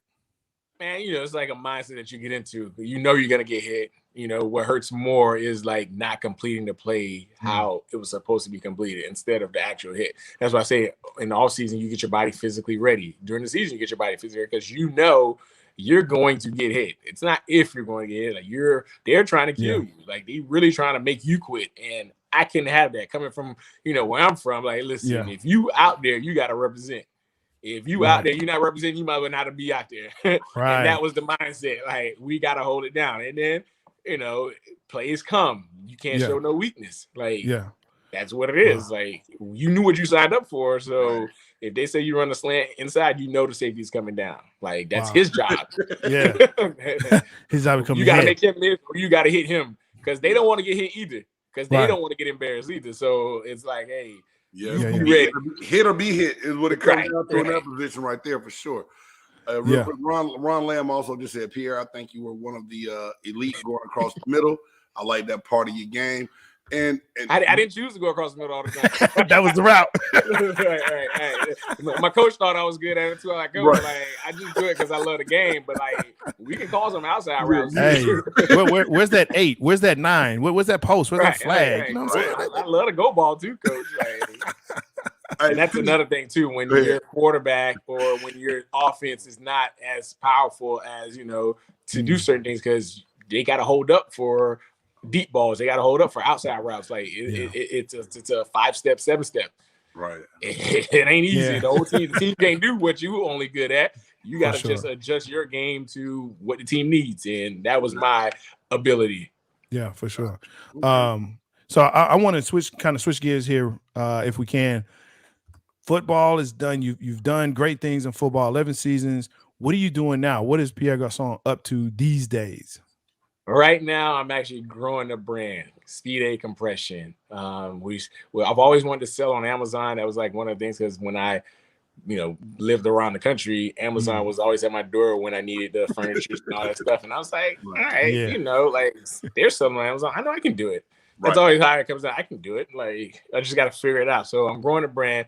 Our first product is compression socks, but we're going to grow to more medical products, medical athletic products for athletes, weekend warriors. It's going to be the quality of the product more than anything else because that's what we as NFL players are taught and used to. Like it's all got to be the quality that holds up during the game because I actually had to wear compression socks in the game because of the injuries that I've had, the swelling, and we had to fly a lot as well. So we was highly recommended to wear compression socks on the plane because we didn't want our swelling to go up even more because we had to literally be ready to get off the plane, play a game, and then go back on the plane after the game. So the compression, the quality is going to be there. That's what I'm working on now. I'm working on more products, but we're on Amazon, Speed A Compression. My Speed A Compression is our website. I'm enjoying it, learning a lot, and I'm working on a lot of different partnerships to keep growing it, just like you guys are. Sweet. So, P, I can go get those bad boys in a 15. I'm good.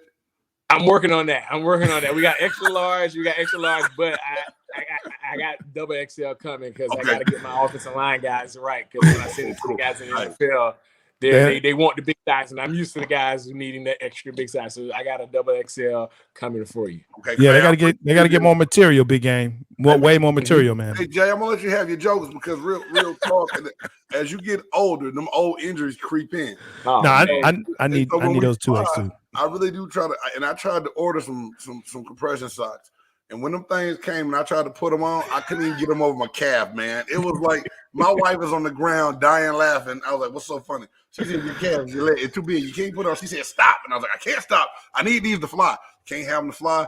Get there, my hands fold up and walk around like my auntie. So I'm glad you're working on something, P, that that everybody can use. And I saw the interview on NFL Network and heard D Hall, giving laughing, but also praising him like, hey, I wish I would have known about what Pierre was doing with these things when when he was here, so I could have done the same thing and give me a little bit more of the longevity. So man, for you to be reaching out, working on things, and trust me, it's so many weekend warriors out here. They gonna need the product big time, man. So Jay Stogg is going to poke high and give out the website to make sure they can go on Amazon and get the product for you. I appreciate it a lot, man. Yeah. We'll definitely have that posted up on our page. And I need feedback. We're only trying to get better. Gotcha. Oh yeah, for sure. No, we will definitely tell you. You know what I'm saying? As long as you got it, if you can make it in a blue and silver, man, that'd be awesome. You know what I'm saying? I actually have it. I got blue and navy. I do. But we're gonna make it a Colts blue, not a Cowboys blue.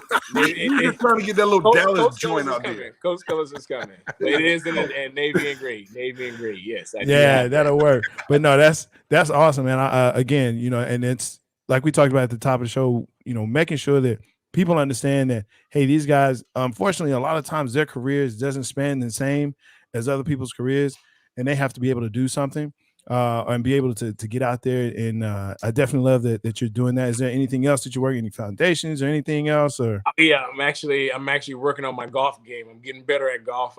Yesterday I got my first eagle. I got an eagle, and it was on video, so that was made it even better. But I don't have to lie about it. Jay Stoggs and I had to talk about golf before. Don't talk about that. And I told him that I was a scratch golfer, and he told me I was lying. I was lying, but just the fact that I didn't have video to prove it, he called me out on it. First of all, golf is hard. Golf is the hardest sport in the world. Golf is hard. It is hard. And he's a scratch golfer because he scratches his head every time he hits the ball. That doesn't make you a scratch golfer. I agree. Can I say something in my defense real quick? See, here we go. No. And this is my answer to this. And if y'all don't accept it, it's cool, right? I'm a big guy. You know what I'm saying? About 6'3". I'm 330 pounds right now. It's hard to get that swing all the way back. I get a little tight in my shoulders and my lats. I'm not loose right there. And then so when I come down and I raise the head up, I just kind of chop and slice. You know what I'm saying? But I'm going to start working on it because MJ and Ron Lamb, they play all the time to where they host golf tournaments. That's what I'm working on. Father's Day weekend, 4th of July weekend. These dudes for real hold a golf. Dude, they just text me on the phone. Pierre's like, hey, invite Pierre to the next golf tournament, man. He got to come play with do it. Let's do it. They're doing it at ATL all the time. I'm going to have E get to the information. They hustled me so bad a couple 4th of Julys ago, I quit playing. I was like, I got to go get lessons before I play with these dudes. I can't do it no more. But golf is fun once you get the hang of it and learn it. But at the same time, it's frustrating because I know the competitive side of me, I want to win everything. I want to win a tic-tac-toe, four square, tiddling, all pickup sticks, everything. And when I go out on the golf course and get murdered, and have to hear they give me a hard time. I was like, I can't do it till I practice again.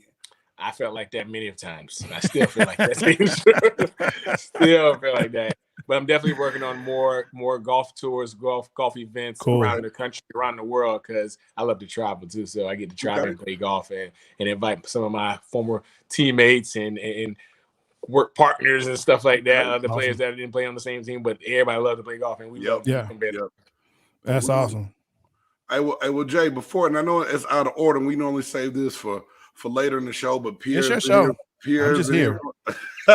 Pierre's been here for a long time. Yeah. Let's go ahead and knock out that top 5, and then we can let P get on with the rest of his night, and we can finish out your other favorite segment. How that sound?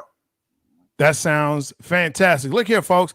A lot of times people put lists together, top 100, top 50, top 25, even a top 10. But here on Big Game Sports, we don't do that because, as you can tell, Big Game, we don't do things the normal way. We have a top 5 list. And, of course, this week, as we move into Thanksgiving, folks, and I know you're going to be sad that we're not going to be here for your Thursday next week, but that's okay. Hey, what are your top 5 Thanksgiving sides? Now, look. Don't come in here with the bull. We serious about this. Top 5 Thanksgiving sides. Now, P, I feel like I can call you P. Can I call you P? I feel like I can. Yes. I feel like we're family now. All right. Yeah. Okay. Top 5 Thanksgiving sides. Go for it. You don't have to put them in any order. Big Game is weird. He does that. I don't do it. It's up to you. Top 5 Thanksgiving sides. Go. Of course, stuffing, mac and cheese, the carrot with the marshmallows on top of them. Okay.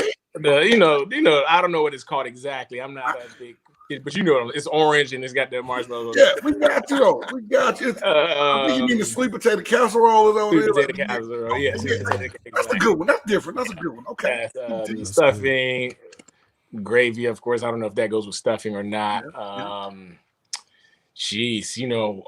Thanksgiving is different from everybody else's thing because we Haitian, so we love add a little Haitian food in there. But would you consider pecan pie a side or a dessert? It's a dessert, but if it's a side of your it's your list. I love sweets. I love that sweets. Hey, you're a grown man. You can eat your dessert first if you want to. I'm just imagining he got turkey on the plate and a slice of pecan pie right next to it. Listen, I love it. Gotta love it, man. Like he's the turkey in the pecan pie. I need help with more of them. What are the other ones? I'm not in the kitchen, so I'm just eating. What are the other ones? I need some more help. Hey, we made this one tough, P. Like normally it's not this hard, man. Jay likes to come up with some things, and then he likes to try to stump you so you can argue about it. Like last week, we did top 5 board games, right? But because I named 2 games that we didn't use a board on, he told me that they weren't. You say Connect 4? Is that it? See, I said Connect 4. He told me it didn't count because it wasn't a board game. But it's voted. It's in the top 5 family game night games that's played on family game night, Jay. So my number one board game is Monopoly. Yeah, okay. I see why y'all are teammates because y'all like, okay, that's not the top 5 subject. Y'all just like, we just gonna talk about board games this week because I can't figure out my last one. I see why. Hey, Jay, the guest is always right. We gonna yeah. When he need to come back, he gonna come back. You can't make my man say another side if he ain't got it. I mean, it's one side. I can't think of that. I don't want to say nothing normal. We mixed the 2 top 10. But you know what? I blame Big Game for this because he was supposed to send that out to you. He had it for 2 weeks. So I blame you, Big Game. I know you looking at me like, what? No. What? I'm not gonna lie. I was busy today. I sent it to Elijah early in the week. I said, King E, make sure P get the top 5. He said, man, I got you, James. I got you. So it's Elijah's fault. It's Elijah's fault. We're gonna blame Elijah because we both love him to death, and he'll fall on the sword for us. So we're gonna let Elijah fall on that one.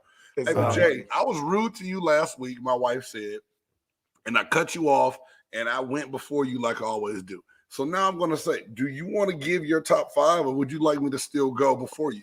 Go ahead. It's your show, man. I'm just here, bro. I'm just here to make sure people from this nation can be heard, man, because P has been talking about a lot of quarterbacks and receivers. Not one did he mention any of the ones from Dallas. I do like how CeeDee Lamb is playing. CeeDee Lamb is a great Lamb. There you go. Dak Prescott. Very impressive. Yeah, definitely. How you gonna sit up here and beg for compliments for your team from this?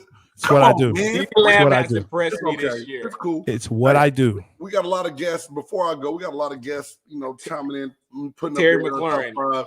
Terry McLaurin's doing very good too. Yes, he is. Thank you. Greens, mac and cheese, black eyed peas, cabbage, sweet potato casserole is what Herschel Bonner said. Ron Lamb said black eyed peas. Potato I like salad, rice, turkey, gravy. Oh yeah, potato salad. Potato salad. It's all good. Potato salad. Yes. And then do you eat it cold or do you eat it warm? My family does it room temperature. Okay. Whoa. Room temperature. And that's not wrong. Hey man, before we get, I'm gonna take that comment down, Jay. I don't want you to get mad before I finish my top 5. So my top 5. I'm a big guy. I do a lot of cooking. Really? I do most of the cooking in my house, especially around Thanksgiving. I'm doing 2 turkeys this year. Matter of fact, one that I'm brining with a special little Cajun brine, and then I'm gonna do a fry on another one. So it's going to be amazing. Just to let you know, Jay, if you want to get to this side of town, come on by. I'm going to have 2 turkeys up for you, okay? But number 5 for me, mashed potatoes, and this is not a regular mashed potato. It's one that my mom taught me how to make. You put cream cheese in it, whip it up with the potatoes, put a little cheese on top, bake it in the oven. Mwah, it's delicious. So the mashed potatoes, but it's not, old school, go to the, the cafeteria mashed potatoes. It's that good mama mashed potato. All right. Number 4 for me, collard greens. Being a black man born in the South, you got to have collard greens for Thanksgiving. Some people say green beans, and because MJ and Ron Lamb said that, I guess I'm going to have green beans here for Thanksgiving when they're going to be in town next week. So I'll put some green beans on there for them, but it's collard greens for me. All right. Number 3, mac and cheese. Everybody said it. You got to have your mac and cheese. Love it to death. All right. Number 2 for me, Jay. You said sides. You threw a monkey wrench in the program. We didn't say sides when we first talked about it. We said Thanksgiving. But since I'm having 2 turkeys, my fried turkey is going to be a side. It won't be the main dish. So fried turkey is going to be my number 2. How can you? That's a main. It's an entree. See, this is the problem right here. When you start talking about fried turkey being a side, how is turkey a side dish? That's crazy. Because it's a different turkey. It's not your normal turkey. So the fried turkey is going to be a side. That's crazy. Let me have my guy. He's a big guy. Hey, don't encourage him. Hey, Thanksgiving, my mom still tells this story every day, and she's in town right now. She came in early. She got in yesterday. She went to go check out my son's basketball team play right now. Big shout out to the Scoggins Seahawks. My son broke his wrist, so he's out for 6 more weeks. But they're there cheering all the kids on. I used to eat with a platter. Everyone else would have a plate at Thanksgiving, and I had a platter. I had a serving platter as my plate for Thanksgiving. So yes, Thanksgiving is my favorite holiday. But some people talk about Christmas gifts and what they want to open first. I lay down at night and say, oh my God, what am I going to eat first tomorrow? That's what I do. I'm a big guy. It happens like that. And my number one is dressing with gravy. And being that I was born in the South, we've had oyster dressing before, which is delicious, and a sausage dressing that is amazing. But because my wife don't eat no pork and no beef and all of that, you sound bitter. We just I am sometimes because you sound very bitter. I would love for my mom to make a sausage dressing, but she can't. So we're gonna have just regular old dressing. But that's my number 1, Jay. Dressing. And some folk call it stuffing. I grew up, we call it dressing. I love my dressing. We don't stuff our turkey with the dressing. We just eat it on the side. Eat it on the side, yeah. That's my number 1, dog. I'm gonna let you do your woo. Somebody said chitlins, dog. No, sir. Yeah, that's you count yourself lucky. I used to eat them. I got older and I just my stomach can't handle it no more. I can't do chitlins. Although my aunt, she'll be here, and if I asked her to, she would have made some. But I'm good now. My stomach they might not like me. Don't do it. We're trying to make this a family show, man. Don't do that. Sorry. All right. Yo, so in no particular order, because again, I don't do that. Yeah, man. Cornbread dressing. Yo, that's the one for me. I love cornbread dressing. Stuff. Yeah. Cornbread's a great. Cornbread dressing is a great side, which leads me to my next one. Because like my man Big Game, I also am the cook in the house. So yeah, I'm definitely do that. Sweet cornbread. So it's a little brown sugar, some honey, put the honey on top. Man, it's like a cake. Oh my God. I actually call it cornbread cake. That's what I make. That's a great side. Yes, sir. That sounds great. Yeah, so if you want to come down to this side of town, you're more than welcome. We don't have meats this side though. I just want to let you know that we don't have meats this side. Your house is your house, my house is my house, Jay. True that. Real cranberry sauce. Let me tell you something, and I have to pause here because people, this is a public service announcement. Do not buy any food that comes out of a container that sounds like this. That's not real. Don't do it. Don't do it to yourself. You are better than that. You are better than that. Effects. You just did a sound effect, dog. I did. That's what. Look, that's Jay Styles' extra point. Don't do that though. Don't buy food that sounds like that coming out of a container. You're better than that. All right. You're better than that. My next one, man. Let's see. I got to check these off. Make sure I have that. Yep, did that. All right. So mac and cheese. Definitely that's there. You got to have that. And then my last one, I pay homage to my mom for this. She put me on this green bean casserole. to me, that's it. I know some people, they're like, what in the HE hockey six is that? Go look it up. Get you some people that look like us. I'm telling you, it will change your life and how you look at green beans and French onion rings in your life. So that's a solid list, Jay. You did okay today, man. That's pretty solid, man. I give it up to you, man. I told you, I'm a fat man in a fat hiding in a fat man's body. So you know, it's all to the good, man. You know, I'm with you on that, bro. Hey P, you see, this is what I deal with every week, man. This cat here keep me laughing. We sit up here for hours, and everybody think we crazy. But I mean, I just want to say again, thank you for coming on, man. We really appreciate it, and I'll make sure I try to send as many people as I can to Amazon to check out the sock game. And as soon as you get them double XLs, and you gotta let me know so I can definitely support the cause, man, because I'm always down for doing what it takes to have have everybody succeed in what they're trying to do. And he always told me that you're serious businessman, you're real serious about what you're getting done. And I gotta appreciate you for that, man. And good luck with everything that you do, bro. My pleasure, man. I appreciate for having me on, man. Looking forward to the next time. Hey, real quick, Pierre, before we get y'all, someone just said, what's the name? It is go ahead. Speed compression. Speed aid compression. You know, we help speed up the aid that we giving you. Speed aid compression. I love it. Okay, cool. Yeah, I'm gonna send you some blue and gray ones there, big game. So as soon as they come in, I got you, bro. Hey man, blue and gray is lovely, man. University of Nevada, go Wolfpack, baby, all day, every day. You can't take me because you got that little boo-boo star in your head. But, hey, you know what? Go ahead. I'm gonna put a star on yours to make sure you have it on there, man, just in case. Okay. You know what I'm saying? I'll have it just specially made for you with your name on it. All right. So, hey. But yo, we so appreciate you coming on, Pierre Garcon, one of the greatest to play the game. Wide receivers, 11 seasons. Man, thank you so much. Good luck in all your endeavors. God bless you in everything that you do, man. I appreciate it. Thanks, guys. You're welcome. See you. Woo! Hey, that was a good one, man. Good one. Yes, sir. Give it up again, y'all. Everybody, Pierre Garcon, man. That was awesome. Had a good time. Thank you for stopping by. So, yeah, hey, next week, anybody that's saying Jose just asked what's the schedule for next week? Next week, we are going to take a break so that everyone can have a good time with their families. We are working on the production of the best Big Game Sports Buzz Top 5, so we can have that out there, and we'll drop that Thursday of Thanksgiving. You can tune in and check that out, and we also going to put Game's point of view on there as well. Jay, I know we've run long tonight, but we did. There is no way we can get out of here without doing this one right here. No, sir. Oh, hell no. Oh, hell no. Oh, hell no. Oh, hell no. Oh, hell no. And Jay, you always kick this thing off, so we're going to do what you do, man. Oh, hell no. What you got for us this week? Man, look, someone mentioned earlier, and I said just wait until the oh hell no segment. One Antonio Brown got caught using a fake COVID-19 vaccine card. You know, it's this part right here. You know, and what's sad about this, we had a great guest that came on, Pierre Garcon, that did it the right way. He wasn't a diva, did his thing, made it all happen.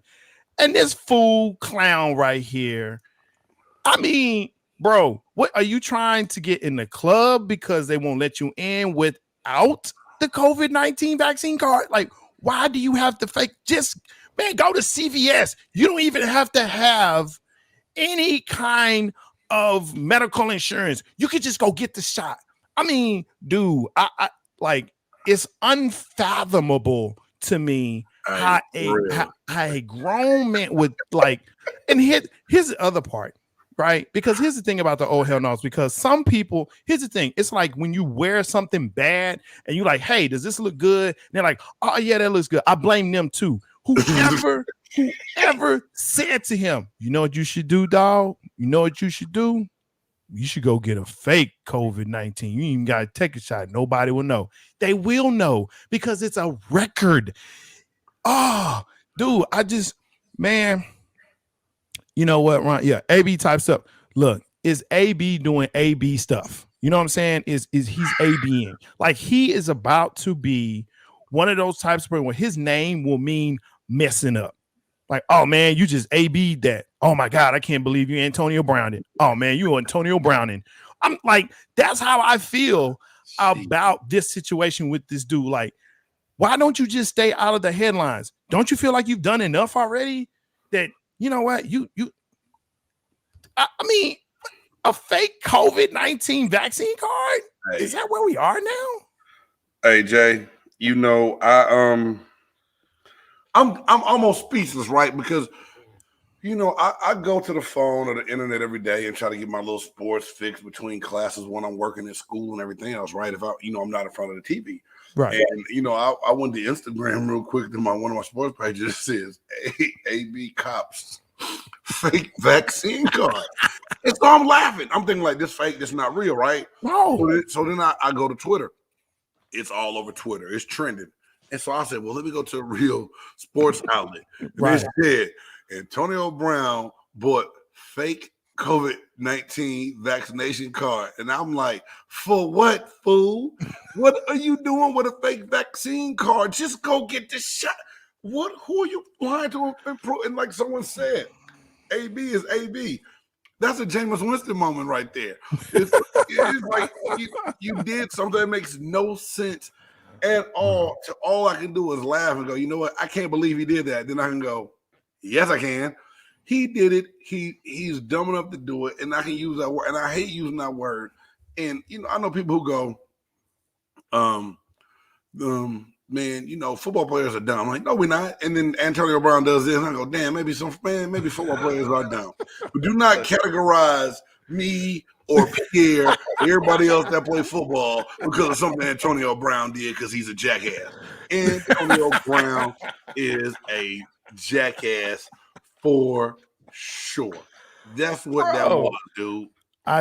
When I saw that, I said, "There's no." Like I had to read the whole thing 3 times. Like I read the note. I saw it in my ESPN ticker, and I said, "No.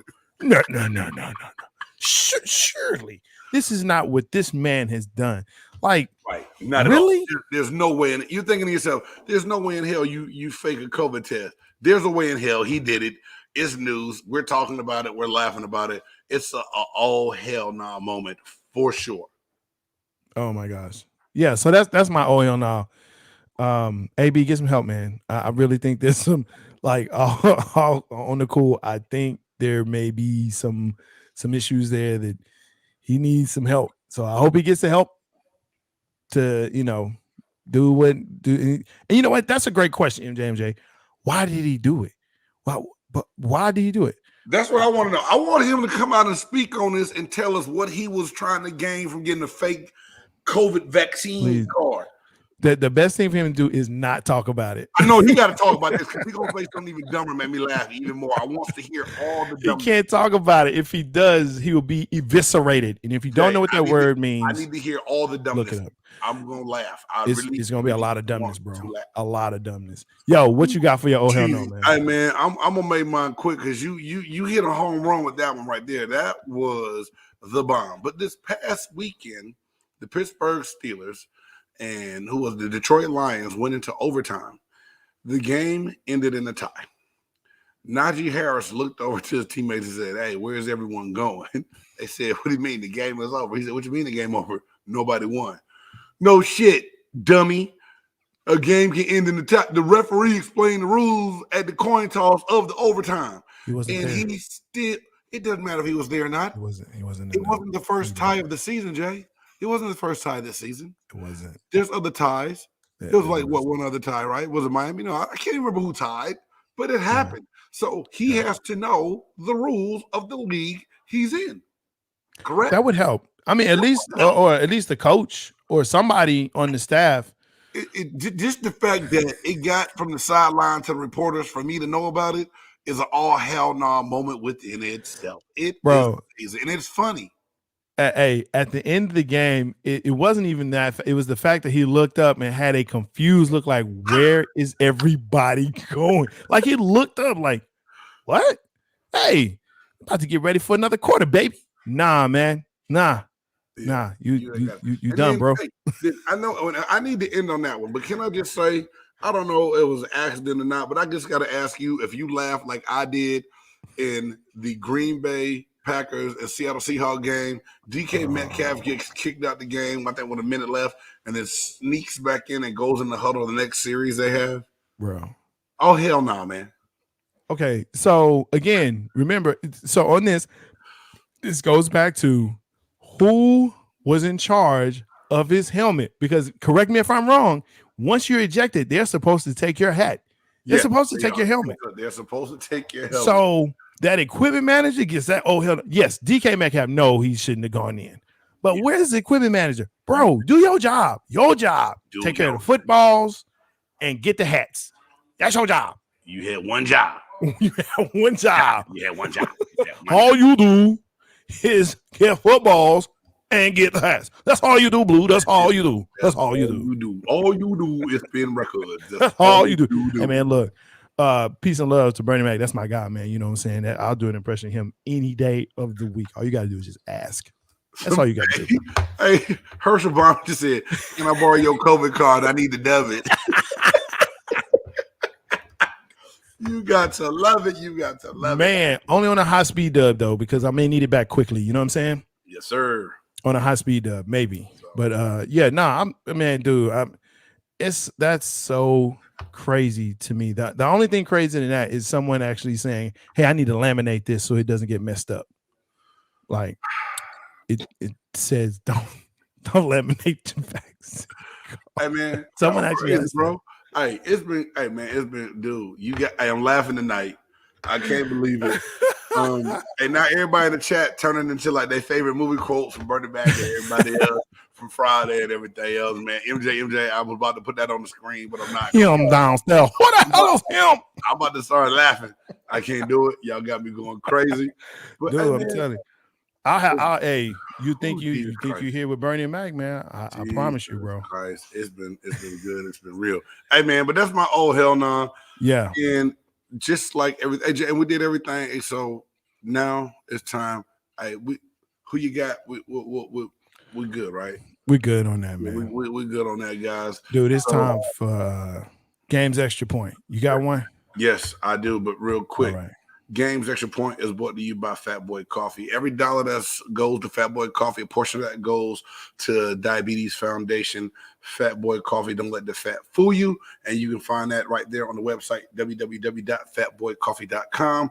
In the coupon area, put Big Game 97. That's BIGGAME, all caps, the number 97, and get your 10% off. All right. So right now, y'all, Games Extra Point. As we get ready for this holiday season, and it's Thanksgiving. Thanksgiving is one of my favorite seasons of the year. We joked about a lot of the food and having a good time eating, but at the same time, there's nothing more important in this world than family. Love my family to death. Have my family on here support me tonight. No matter what I do, they're always there. I had a young student come up to me today and say, Coach, man, I'm going to have so many people over for Thanksgiving. It's going to drive me crazy. I looked at him and said, I wish my dad could be here with me this Thanksgiving. Enjoy those that you love while you have them, because you never know when they're not going to be here anymore. So as you guys get ready to enjoy this holiday season, really make it a point to take the time out to let the ones that's around you know how much you love them, how much they mean to you, and how much that moment means to you. I'm Big Game. And that is my extra point. Yo, Big Game, man, for everyone out there, we're going to piece together, like we said, top 5, the best top 5. But we're definitely going to be putting together also Big Game's Extra Point. Every week you bring it, man. This week you definitely bring one. Family is important, people. Please hug the neck of the people that are here. Give them their flowers while they're above ground. Yes, Lord. And remember, you know what I'm saying? And remember those that have going on, man. Sometimes, you know what I'm saying, a year, 2 years, 3 years, 5 years, 10 years pass, and we start to forget about those people that are no longer here. So we definitely need to make sure we do that. That's how their memory and their legacy continues, is that we continue to bring up their name. I am Jay Stocks. That is Big Game James. Folks, it has been real. It has been fun. Thank you so much. We so appreciate it. Ron, MJ, Herschel, Jerry, who else, man? Mike, Jose, Mike, my boy Mike, yeah, Mike coming in. Everybody that's, you know what I'm saying, that's definitely chatted. Yo, we love it. We told you we'll make sure that you're engaged. You ask the questions to those pro athletes, and we're going to have them for you. Yo, thank you so much. We taking off a week because we about to get down in some, well, he's getting down in turkey. I got turkey ham. I ain't gonna tell that. But yo, hey, man, have a great Thanksgiving, sir. Don't hate my fried turkey as a side, brother. Do I have a fried turkey myself? But it's a main dish. Anyway, yo, this has been Big Game Sports Buzz. We love y'all. Appreciate y'all so much. Make sure that you like, subscribe, ring the bell, and tell somebody about it. Tell somebody you love. There you go. We out. Dope. It's a dope move by Speed. Yeah. It's a big game.